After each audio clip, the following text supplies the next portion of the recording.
13 जून को इजराइल के हमले के बाद जब ईरान ने इजराइल पर मिसाइल बरसाई तो पूरी दुनिया हैरान थी। ईरान मिसाइल अटैक का हर रिकॉर्ड तोड़ रहा था।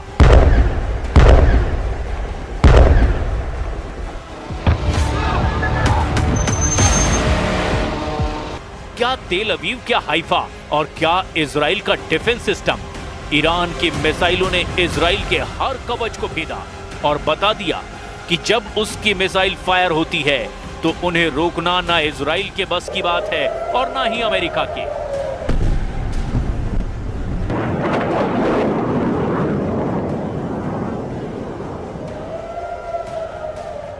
बारह दिन तक ईरान के गुस्से को पूरी दुनिया ने देखा और अब इन्हीं हमलों से सीखते हुए ईरान ने एक बड़ा ऐलान किया है।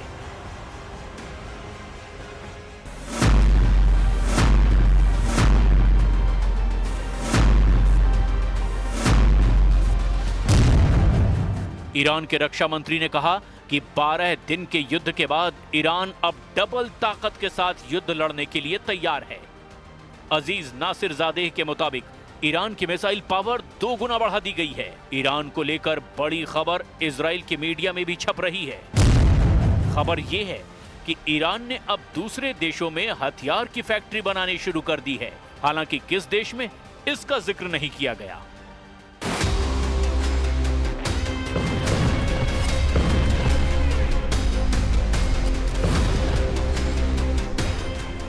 ऐसा इसीलिए क्योंकि 13 जून को जब इजराइल ने ईरान पर हमले से युद्ध की शुरुआत की तब इजराइल की एयरफोर्स ने ईरान के कई हथियार फैक्ट्रियों को टारगेट किया। अपने सर्वोच्च नेता खामनेई के ऑर्डर पर ईरान अब ऐसा खतरा और नहीं उठाना चाहता।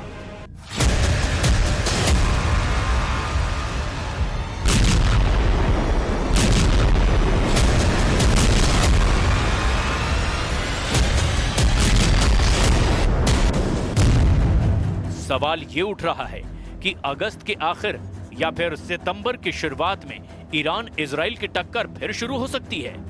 एक तरफ नेतन्याहू गाजा पर चढ़ाई करने जा रहे हैं तो दूसरी तरफ ईरान खुद को नए युद्ध के लिए तैयार कर चुका है।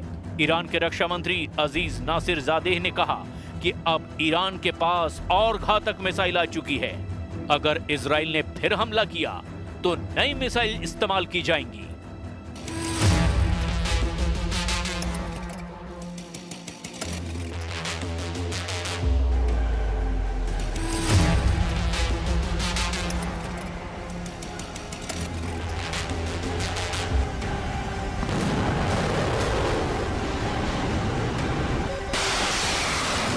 ईरान की असली ताकत उसकी मिसाइल है और इजराइल पर हुए हमलों की कामयाबी को देखते हुए ईरान का फोकस अब मिसाइल उत्पादन पर है।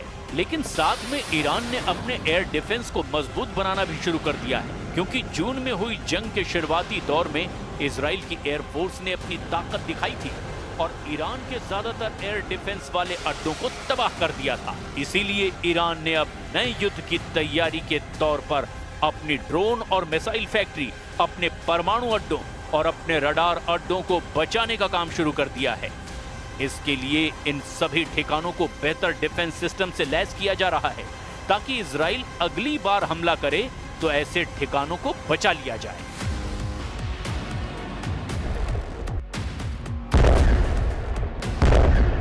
अमेरिका और इजराइल ने स्टेल्थ विमानों का इस्तेमाल करके ईरान के कई ठिकानों को तबाह करने का दावा किया था। इसमें ईरान का फोर्दो परमाणु अड्डा भी था, लेकिन अब अमेरिका के दावे को एक जनरल ने पलीता लगा दिया है। अमेरिका ने डीआईए यानी डिफेंस इंटेलिजेंस एजेंसी के प्रमुख लेफ्टिनेंट जनरल जेफ्रे क्रूज को बर्खास्त कर दिया है। जनरल क्रूज ने अपनी रिपोर्ट में दावा किया था कि अमेरिका के हमलों से ईरान का परमाणु कार्यक्रम पूरी तरह तबाह नहीं हुआ है। जनरल क्रूज के अलावा navy reserve chief vice admiral Nancy Lacore ने नेवी सील के प्रमुख रियर एडमिरल मिल्टन सेकंड्स को भी पद से हटा दिया है। ये खबर इस वक्त अमेरिका के हर बड़े अखबार और मीडिया में हेडलाइन बन चुकी है। ट्रंप प्रशासन ने जिस तरह इन अफसरों को पद से हटाया उसकी खूब आलोचना हो रही है, क्योंकि इन्होंने वैसे रिपोर्ट नहीं दी जैसे कि ट्रंप ने ईरान के परमाणु अड्डों पर बमबारी करने को लेकर दावा किया था। ट्रंप की सरकार में उन्हीं की खुफिया एजेंसी अगर ये दावा कर रही है कि ईरान का कुछ नहीं बिगड़ा, तो इससे एक बात साबित होती है, और वो ये कि ना सिर्फ इजराइल बल्कि अमेरिका के पास भी ईरान के परमाणु कार्यक्रम को 100% खत्म करने की ताकत नहीं है। भले ही ट्रंप ने B-2 विमानों का इस्तेमाल किया, भले ही उसने दुनिया का सबसे बड़ा बंकर बस्टर बम गिराया, लेकिन जब खुफिया एजेंसी की रिपोर्ट कह रही है कि ईरान को बहुत ज्यादा नुकसान नहीं हुआ, तो अब आगे क्या होने वाला है? इजराइल पर ईरान के मिसाइल अटैक को रोकने में अमेरिका पहले ही अपने हाथ जला चुका है।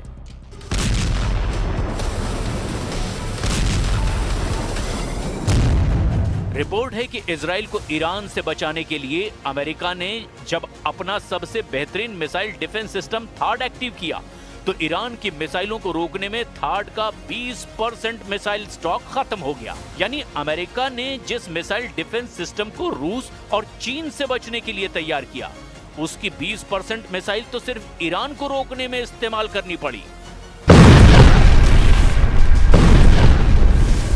नेतन्याहू की दरख्वास्त पर डोनाल्ड ट्रंप ने एक नहीं बल्कि दो थाड मिसाइल डिफेंस सिस्टम इजराइल में तैनात किए, और इनका इस्तेमाल उन 12 दिनों में जमकर हुआ जब ईरान और इजराइल के युद्ध को दुनिया ने तीसरे विश्व युद्ध की शुरुआत के तौर पर महसूस किया।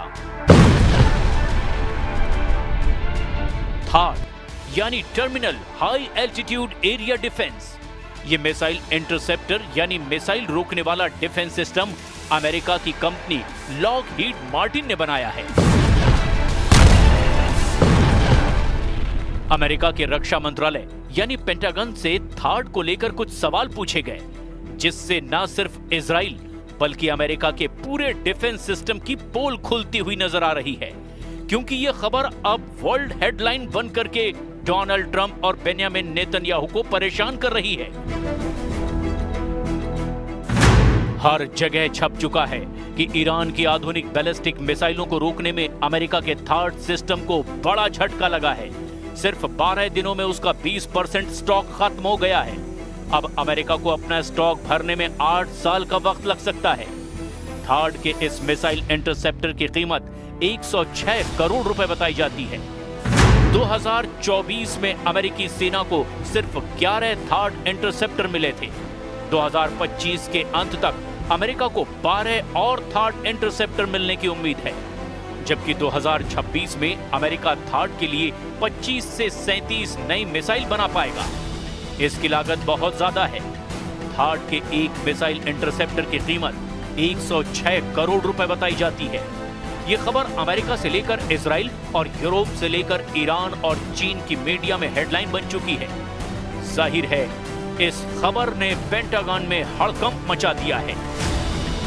12 दिन के युद्ध के दौरान ही अमेरिका ने थाड की इतनी मिसाइल जाया कर दी, जिसके उत्पादन करने में उसे कई साल लग जाएंगे। इन 12 दिनों में युद्ध में ईरान ने इजराइल के ऊपर करीब 600 मिसाइल दागी थी, और उनमें से 50 से 60 मिसाइलें इजराइल में गिरने में कामयाब भी रही। ईरान ने बार बार दावा किया कि उसके हमलों को रोकने में इजराइल पूरी तरह फेल साबित हुआ है, और वो इसीलिए भी क्योंकि तेल अवीव और हाइफा से आई तस्वीरों ने बताया कि ईरान ने जहां टारगेट सेट किया वहां पर उसकी मिसाइल गिरी। एक साथ इतने मिसाइलों का सामना करके दुनिया का कोई भी एयर डिफेंस सिस्टम या मिसाइल डिफेंस सिस्टम क्यों ना हो, वो घुटने के बल बैठने पर मजबूर हो जाएगा। और इजराइल में यही हुआ। ईरान ने 12 दिनों के युद्ध के दौरान बार बार बताया कि उसकी मिसाइल पावर को हल्के में ना लिया जाए। थाड को लेकर अमेरिका में जो रिपोर्ट आई, उस रिपोर्ट में बताया गया कि युद्ध से पहले अमेरिका के पास थाड की 650 मिसाइलों का स्टॉक था, लेकिन इजराइल और ईरान की जंग के दौरान उसको 150 से ज्यादा मिसाइलें फायर करनी पड़ी। रिपोर्ट में यह भी बताया गया कि ईरान ने जब कतर में अमेरिका के मिलिट्री अड्डे पर मिसाइल दागी, तब अमेरिका को अपनी 30 पैट्रियट मिसाइलों को लॉन्च करना पड़ा ताकि वो ईरान के हमलों को नाकाम कर दे, लेकिन उसमें भी वो पूरी तरह कामयाब नहीं हो पाया। रिपोर्ट के मुताबिक अमेरिका के थाड मिसाइल डिफेंस सिस्टम ने इजराइल के एरो 2 और एरो 3 इंटरसेप्टर के साथ में ईरान की 574 मिसाइलों में से 201 को तबाह किया, बाकी मिसाइलों को दूसरे डिफेंस सिस्टम ने नष्ट किया।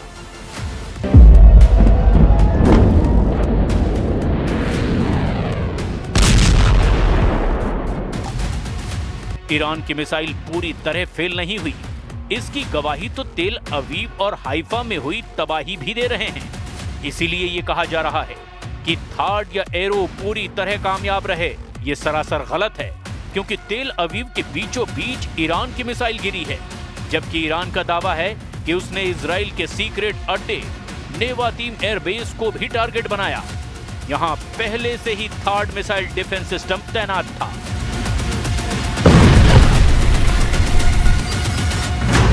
थार्ड 200 किलोमीटर की दूरी तक दुश्मन के किसी भी मिसाइल को मार सकता है। ये 150 किलोमीटर की ऊंचाई तक किसी भी मिसाइल को इंटरसेप्ट कर सकता है। अमेरिका के पास थार्ड की 7 बैटरियां हैं। एक बैटरी में 6 ट्रक माउंटेड लॉन्चर होते हैं।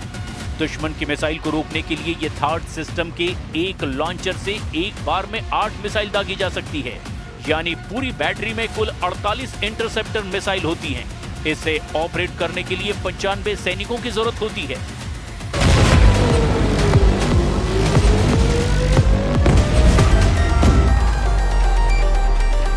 इजराइल में ऐसे 2-2 सिस्टम तैनात रहे, लेकिन क्या ये काफी साबित हुए? बिल्कुल नहीं।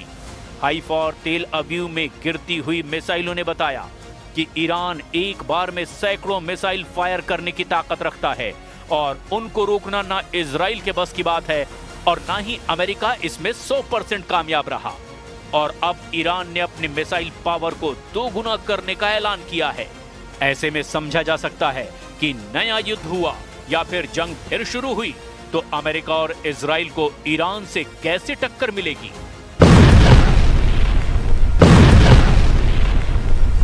गाजा में अपने 60,000 सैनिकों को लेकर आगे बढ़ रहे नेतन्याहू को अब ईरान से नई चुनौती मिलती नजर आ रही है। लेकिन ईरान ने जो वीडियो जारी किया है उसके टारगेट पर अमेरिका हो सकता है। ईरान ने अपने युद्धाभ्यास का वीडियो जारी किया है। ये इजराइल के साथ साथ अमेरिका को धमकी है। जून के महीने में इजराइल से युद्ध के बाद ईरान की सेना ने अपना युद्धाभ्यास किया है। फारस की खाड़ी में ईरान ने अपनी क्रूज मिसाइल और ड्रोन वाली पावर दिखाई है।